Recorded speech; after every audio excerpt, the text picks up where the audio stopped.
अगर न चाहते हुए भी मन में अश्लील विचार आते हैं तो बुद्ध की यह कहानी आपके विचारों को बदल सकती है। एक बार चंद्रवंशी राजकुमार भरत बुद्ध के सान्निध्य भिक्षु के रूप में दीक्षित हुए। बुद्ध अपने भिक्षुओं को उपदेश देने के साथ साथ उनको भिक्षाटन के लिए भेजते थे, जहाँ से उनको भिक्षा मिलती थी। भरत को महात्मा बुद्ध ने भिक्षा लेने के लिए एक श्राविका के घर पर भेजा। भरत रास्ते में चलते हुए सोच रहे थे कि न जाने आज खाने में क्या मिलेगा। हमेशा महल में खाने के लिए अनगिनत स्वादिष्ट भोजन मिलते थे, लेकिन आज जो भी मिलेगा उसी से काम चलाना पड़ेगा। भरत ने श्राविका के घर पर जाकर भिक्षा के लिए याचना की। श्राविका ने भरत को बैठने के लिए कहा। श्राविका जब अंदर गई थी तो भरत पुनः अपने प्रिय भोजन के बारे में सोच रहे थे। जब श्राविका भोजन लेकर आई तो भरत अचंभित रह गए। भरत अपने प्रिय भोजन को देखकर खुश हो गए। भरत भिक्षा ग्रहण करने लगे। भिक्षा ग्रहण करते हुए भरत सोचने लगे कि उनको हमेशा खाना खाने के बाद कुछ विश्राम करने की आदत है, लेकिन आज उन्हें यहाँ से खाना ग्रहण करने के बाद धूप से होकर वापस आश्रम पहुँचना है। भोजन हो जाने पर श्राविका ने भरत को कुछ समय विश्राम करने के लिए आग्रह किया। भरत पुनः खुश हो गए।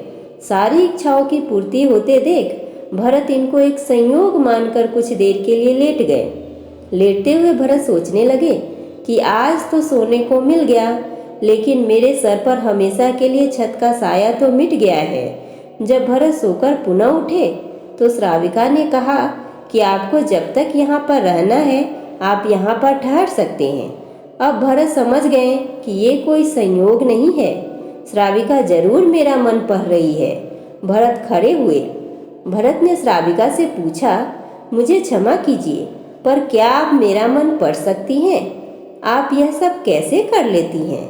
श्राविका ने कहा, शुरू में मेरे लिए ये कठिन था, लेकिन मैंने खुद के विचारों को देखना शुरू किया। शुरू में मेरे विचारों की संख्या अनगिनत थी, पर मैंने अपना पूरा ध्यान उन विचारों पर केंद्रित किया। मैंने बिना पक्ष विपक्ष के अपने विचारों को देखना जारी रखा। धीरे धीरे मेरे विचारों की संख्या कम होती गई। मेरे सारे व्यर्थ विचार दूर होते गए। तब से मैं दूसरे के विचार पढ़ लेती हूँ। यह सब सुनकर भरत घबरा गए। भरत ने श्राविका से आज्ञा ली और वहाँ से निकल पड़े। रास्ते में चलते हुए भरत अपने मन के विचारों का स्मरण करने लगे। भरत के मन में श्राविका के बारे में अश्लील विचार आए। श्राविका ने भरत के बारे में क्या सोचा होगा? भरत को खुद पर शर्म आ रही थी। भरत आश्रम पहुँचे। भरत ने बुद्ध से कहा कि अब से वह कभी भिक्षाटन के लिए नहीं जाएंगे।